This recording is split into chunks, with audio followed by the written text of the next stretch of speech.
Stop saving your coffee money. Yes, you heard me correctly. Every financial guru with perfect teeth and an expensive suit has told you the same lie for decades. They tell you that if you just skip your morning latte, you will magically become a millionaire. They call it the latte factor. But let me ask you a sincere question. How many years have you been skipping those small joys? And is your bank account actually overflowing yet? The truth is, this advice is not just annoying, it is mathematically dangerous.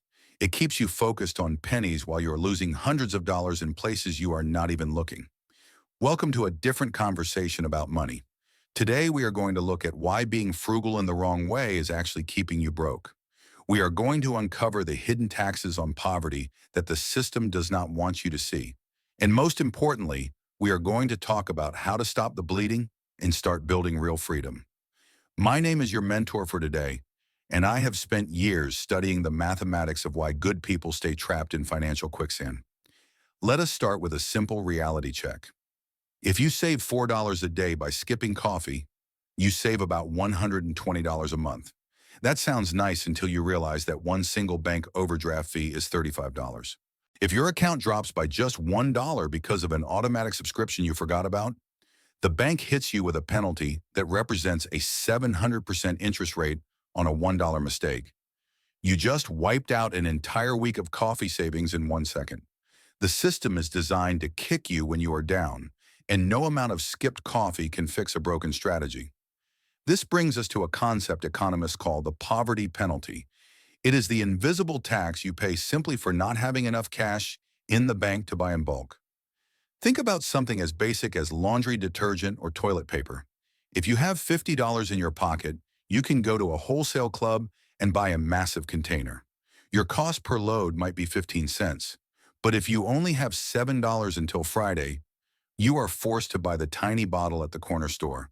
That tiny bottle costs you 60 cents per load. You are paying 4 times more for the exact same chemical formula simply because you could not afford the bulk discount. This is the brutal irony of the modern world. The less money you have, the more everything costs. This is not a character flaw, and it is not because you lack discipline. It is a mathematical trap. There is a famous story called the Boots theory of socioeconomic unfairness. It says that a rich person can spend $50 on a pair of boots that will last for 10 years. A poor person can only afford $10 boots that fall apart every season. After 10 years, the poor person has spent $100 on boots and still has wet feet, while the rich person still has their original $50 pair. Being broke is literally the most expensive lifestyle choice you never consciously made, but the damage is not just in your wallet, it is in your brain. When you are constantly lying awake at night, wondering how you will make rent, something terrifying happens to your cognitive capacity. Studies from Harvard and Princeton show that extreme financial stress reduces your functional intelligence by about 13 IQ points. That is equivalent to being legally drunk or losing a full night of sleep. Your brain becomes so consumed with immediate survival that you physically lose the ability to make long-term strategic decisions. This is why people make choices that seem stupid to outsiders, like taking a payday loan at 400% interest. It is not stupidity. It is cognitive overload. Your mental bandwidth is maxed out just trying to survive today, so you cannot plan for next month. The wealthy person does not just save money on better purchases, they save mental energy. Because they are not panicking, they can spend their brain power on learning new skills or building businesses. Meanwhile, you are stuck in a hamster wheel of constant low-level panic. So how do we break this cycle? The first step is not trying to get rich, it is trying to stop the bleeding. You need to become a financial detective in your own life. Instead of worrying about a $4 coffee, look at your bank statements from the last 3 months. Hunt down every single hidden fee. Look for the subscriptions you forgot about. Look for the late charges on bills you missed because of mental fatigue.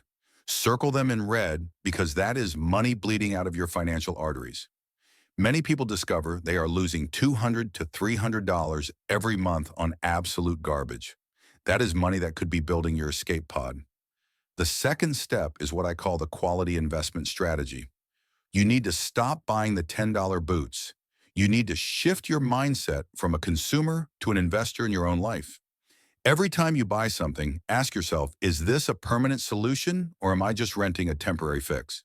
When you buy high-quality items that last years instead of months, you are essentially paying a fee to exit the poverty penalty club forever. It is a one-time cost for a lifetime of not getting screwed over anymore. The third and most critical step is building your financial fortress. And it starts with exactly $1,000. I know that $1,000 can feel like a mountain when you are struggling, but you cannot afford not to save this money. Without a $1,000 buffer, every flat tire is a catastrophe. Every broken appliance is a reason to go back into debt. But when you have that cash sitting in a boring savings account, a flat tire becomes a minor annoyance. You fix it, you pay for it, and you move on with your life. That buffer fundamental rewrites the rules of how money works in your favor. With $1,000 in the bank, you can raise your insurance deductibles. This drops your monthly premiums immediately. Suddenly, having money starts making you money every single month. This is what I call buying your freedom one purchase at a time.